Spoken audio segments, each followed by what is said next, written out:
너네 지금 잘 나가는 기업들 보면 와 원래부터 이 분야였겠지? 생각하지? 근데 진짜 놀랄 거야. 처음엔 전혀 다른 사업으로 시작해서 완전 다른 분야에서 대박친 회사도 있어. 그냥 대박이 아니라 업종 전화의 교과서 같은 존재들. 오늘은 원래 이런 회사 악이었던 탑5 5개 기업의 충격적인 시작과 대반전 성장 스토리 하나 듣다 보면 너도 뭔가 도전하고 싶어질지도 몰라. 5위 BMW. 지금은 럭셔리 자동차의 상징, 독일 3대 브랜드 중 하나로 멋진 디자인, 강력한 주행 성능, 기술력으로 유명하지. 근데 처음부터 자동차 만든 줄 알았지? 원래 이름은 BFW. 독일 제국의 국가였던 바이에른 왕국의 증거야. 초창기 사업은 전투기용 항공기 엔진, 특히 1, 2차 세계대전 때 독일 공군에 엔진을 납품하면서 큰 돈을 벌었지. 지금 BMW 로고에 푸른색 하얀색 프로펠러 모양, 그게 하늘을 가르는 이미지에서 온 거야. 하지만 전쟁이 끝난 뒤 패전국 독일은 군사를 줄여 BMW는 핵심 사업을 잃게 돼. 엔진 기술은 있는데 쓸데가 없어진 거지. 그래서 방향을 튼 게 오토바이. 1922년에 BFW에서 BMW로 명칭을 변경하고 1923년에 첫 모터사이클 R32를 내놓았고 이후 자동차로까지 확장. 처음에 수십 년 동안 적자에 허둥했지만 꾸준히 고급 브랜드 이미지를 쌓아가며 결국 벤츠, 아우디와 나란히 서게 됐어. 특히 2000년대 이후 스포츠카, 전기차, SUV 시장까지 공략하며 기술로 승부하는 독일의 상징으로 자리 잡았지. 전투기 엔진에서 럭셔리카까지. 그게 바로 BMW.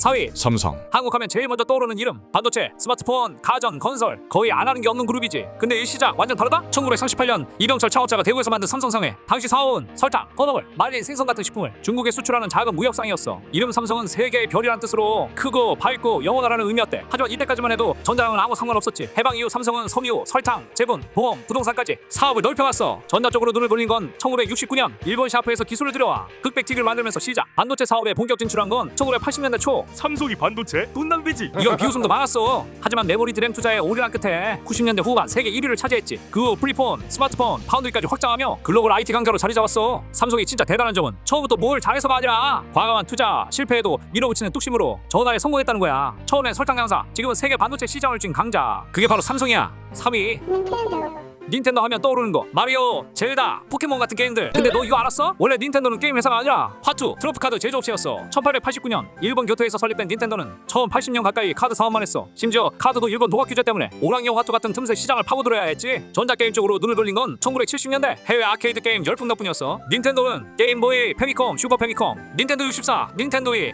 닌텐도 스위치까지 각 시대마다 혁신적인 콘솔을 내놓았고 무엇보다 마리오, 젤다, 포켓몬 같은 초대형 IP를 브랜드로 키운 게 대성공이었지. 한때 세가 소니에 밀리며 콘솔 전쟁에서 위기도 겪었지만 닌텐도는 가족형 캐주얼 게임이라는 자기 색깔을 잃지 않으면서 살아남았어. 카드 회사에서 세계 게임 시장의 아이콘으로. 그게 바로 닌텐도야. 2위 아마존입니다. 지금은 클라우드, AI, 물류, 로켓, 헬스케어 세상에 손 안 대는 데가 없는 공룡 기업. 근데 시작은 단순한 온라인 서점. 1994년 제프 베조스는 차고에서 컴퓨터 2대로 아마존을 시작했어. 당시 온라인 쇼핑은 낯설었고 베조스가 선택한 첫 품목은 책. 왜냐? 종류가 많고 궁금함이 잘 잡히면 재고 부담 없이 시작할 수 있었거든. 아마존은 물류 자동화, 추천 알고리즘, 고객 리뷰 시스템 같은 혁신들을 빠르게 도입하며 전자상거래의 표준을 만들어왔어. 거기서 멈추지 않고 프라임 서비스로 충성 고객을 만들고 AWS 클라우드 서비스로 기업 시장까지 장악. 지금 아마존은 전자상거래 매출보다 AWS 같은 B2B 사업에서 더 많은 돈을 벌어. 온라인 서점에서 글로벌 IT, 물류, 데이터 제공을 변신한 기업. 그게 바로 아마존이야. 1위 애플. 애플 하면 아이폰, 맥북, 아이패드, 에어팟. 근데 원래는 컴퓨터 회사였다는 거 알지? 1976년 스티브 잡스와 워즈니악이 만든 애플은